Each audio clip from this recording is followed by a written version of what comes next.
18세기 프랑스 유럽을 대표하는 존경받는 교육자요 목사님 중에 J.F. 오벨랑이라는 분이 있습니다. 고통 중에 있는 한 여인이 찾아와서 마음의 아픔을 고백합니다. 목사님이 주머니에 있던 2개의 작은 보석을 보여주면서 이렇게 위로했다고 하지요. 이 2개의 돌을 비교해 보세요. 어떻게 보입니까? 똑같아 보이는데요. 얼른 보기에 크기나 색깔이 같습니다. 그러나 자세히 보면 하나는 흐릿하고 또 다른 하나는 눈부신 빛을 뿜고 있습니다. 그렇죠? 아, 그렇군요. 왜 2 보석이 똑같은 원석에서 나왔는데 광채가 다르겠습니까? 흐릿해 보이는 보석은 8번 깎았지만 광채가 나는 보석은 80번 깎았기 때문입니다. 그리스도인이 되는 것은 보석의 원석과 같습니다.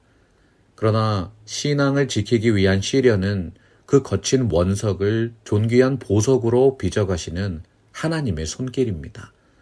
오늘 자매님께서 고백한 그 시련이 보석 같은 그리스도의 형상을 이루어가는 하나님의 뜻 안에 있기를 함께 기도합니다.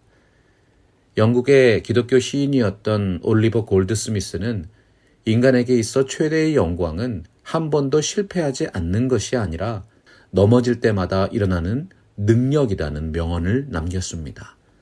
하나님께서 우리에게 허락하신 모든 것이 은혜입니다. 마찬가지로 우리에게 품게 하신 그 비전도 하나님의 선하신 계획 안에 있다는 사실을 굳게 확신해야 하는 것이죠.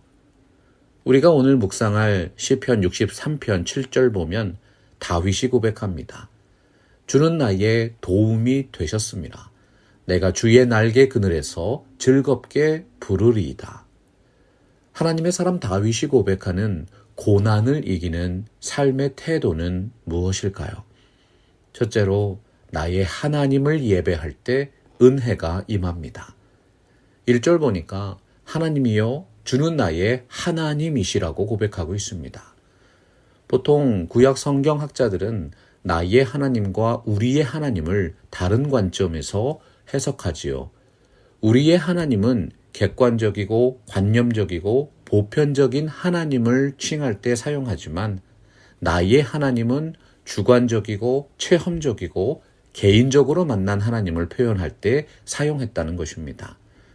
중요한 사실은 자기 자신이 개인적으로 만난 나의 하나님을 고백할 때 비로소 우리 하나님이 어떤 분인지 바르게 예배할 수 있다는 것입니다. 오늘 말씀에서 다윗이 나의 하나님이라고 부릅니다. 압살롬의 반역으로 광야에 쫓겨온 자신에게 구체적이며 실제적인 도움이 필요했기 때문이지요.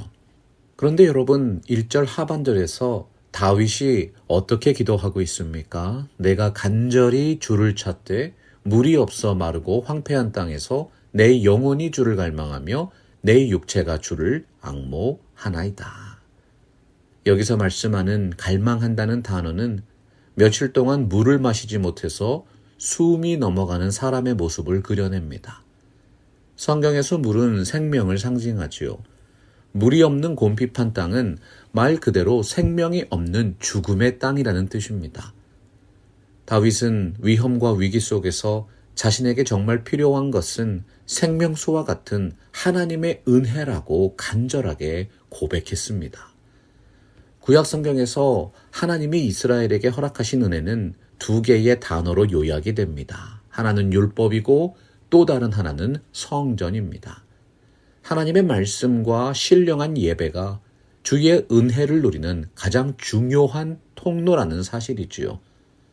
다윗이 구체적으로 무엇을 간구하고 있는지 2절을 보십시오. 내가 주의 권능과 영광을 보기 위하여 이와 같이 성소에서 주를 바라보았나이다.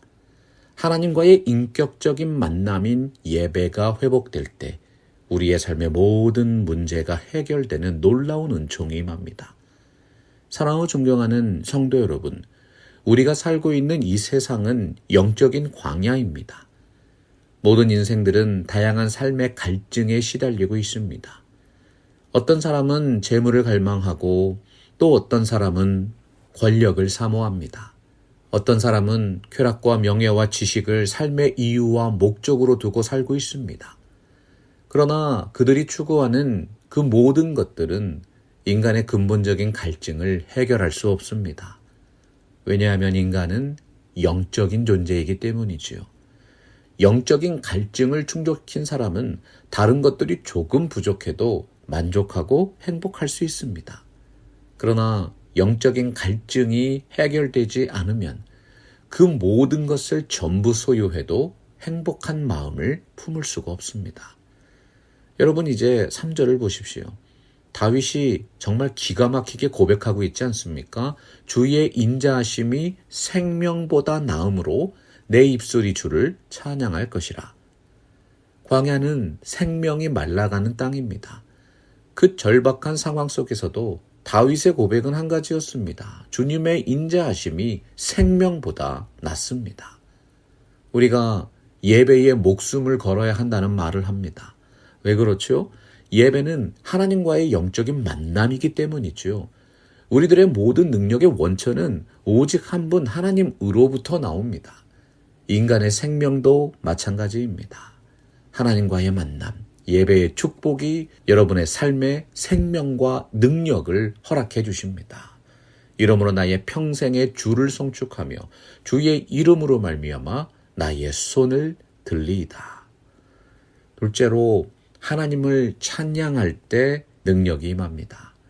오늘 말씀 5절 보니까 골수와 기름진 것을 먹음과 같이 나의 영혼이 만족할 것이라. 나의 입이 기쁜 입술로 주를 찬송하되라고 고백하고 있습니다. 성경학자들은 시편 63편이 다윗이 압살롬에게 쫓겨서 유다 광야에 피신하고 있을 때 지은 것이라고 해석합니다. 죽음의 땅 광야에서 다윗이 정말 그리워했던 것은 예루살렘 성전에서 드렸던 기쁨과 감격의 찬양이었습니다. 여러분이 중동 지역에 가면 카타콤이라는 지하동굴이 있습니다. 초대교회 성도들이 로마 제국의 박해를 피해서 숨어 예배드리던 장소입니다. 카타콤의 지하교회 성도들이 오늘 이 다윗의 시편을 노래로 만들어서 매일 찬송했다는 기록이 있습니다. 우리가 이곳 미국 땅에서 마음껏 하나님을 찬송하고 예배할 수 있다는 것이 얼마나 큰 은혜요, 축복입니까? 여러분, 참으로 찬양은 성도의 가장 귀중한 영적인 특권이자 의무입니다. 하나님의 사람 다윗이 매일 실천했던 예배자의 삶이 있습니다. 내가 나의 침상에서 주를 기억하며 새벽에 주의 말씀을 작은 소리로 읊조릴 때에 하오리니. 당시 다윗은 대적들에게 쫓김을 당하고 있었습니다. 그는 한 곳에서 여러 날을 머물면서 예배한 것이 아닙니다. 끊임없는 생명의 위협을 느끼는 위기 속에서 오히려 하나님과 더욱 깊이 교제했습니다. 그런데 왜 다윗이 날마다 침상에서 주님을 기억한다고 말씀했을까요? 그것은 바로 찬양이란 하나님을 아는 체험적 지식을 노래로 고백한 것이기 때문입니다. 다윗의 삶과 기억 속에서 나의 하나님과 우리의 하나님은 온 세상의 창조주시요 모든 상황을 지배하시는 유일한 통치자셨습니다. 하나님의 지존하신 통치를 믿음으로 확신할 때 성도의 찬양을 통해서 하늘의 능력이 이 땅에서 체험되는 놀라운 능력이 임하는 것이지요. 하나님에 대한 체험을 어떻게 다윗이 고백하는지 확인해 보십시오. 주는 나의 도움이 되셨습니다. 내가 주의 날개 그늘에서 즐겁게 부르리이다. 사랑하는 성도 여러분, 여러분들이 올리는 모든 기도와 찬송이 진정으로 하나님을 체험적으로 만난 신앙의 고백입니까? 하나님을 인격적으로 체험하지 못하면 결코 온전한 찬양과 경배를 드릴 수 없습니다. 진실되게 고백되는 찬양은 영혼을 회복시키고 삶을 새롭게 합니다. 찬양 가운데 임재하시는 하나님의 능력이 삶 속에서 역사하는 것이지요. 오늘 말씀 8절은 그 놀라운 삶의 변화에 대해서 기록하고 있습니다. 나의 영혼이 주를 가까이 따르니 주의 오른손이 나를 붙듯이 거니와. 신학자 요한 칼빈은 주님을 따른다는 것은 나의 모든 삶에서 주님을 꼭 붙들고 살아가는 것이라고 해석했습니다. 아무리 상황이 어려워도 끝까지 포기하지 않고 주님의 길을 가겠다는 의지적인 결단을 표현하는 것이지요. 이처럼 찬양은 단순히 감동과 감정의 변화만을 즐기는 것이 아닙니다. 나에게 있어서 하나님은 정말 어떤 분이셨는가? 그 하나님을 아는 지식이 우리들의 실천적인 삶으로 나타납니다. 진정한 영적인 찬양의 능력이 삶을 통해 표현되는 것이지요. 이제 예배와 찬송 가운데에서 하나님과 깊은 교제를 가진 다윗이 자신의 삶을 어떻게 바라보는지 함께 확인해 보겠습니다. 오늘 말씀 9절에서 11절입니다.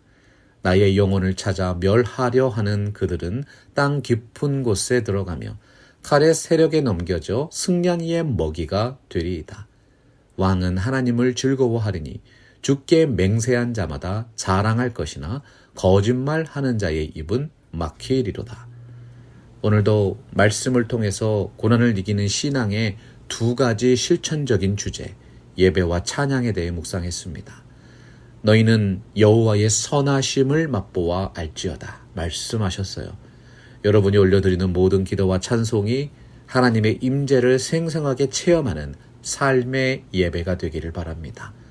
오직 한 분 하나님을 향한 온전한 예배가 삶 속에서 드려지게 하시고 하나님의 귀한 뜻이 우리의 삶에 이루어지게 하여 주옵소서. 어떤 상황에서도 더욱 하나님을 예배하며 찬송하는 능력 있는 교회 팜스프링스 개혁 장로교회 되시기를 주님의 이름으로 축원합니다. 말씀 앞에서 경외함으로 주께 홀로 서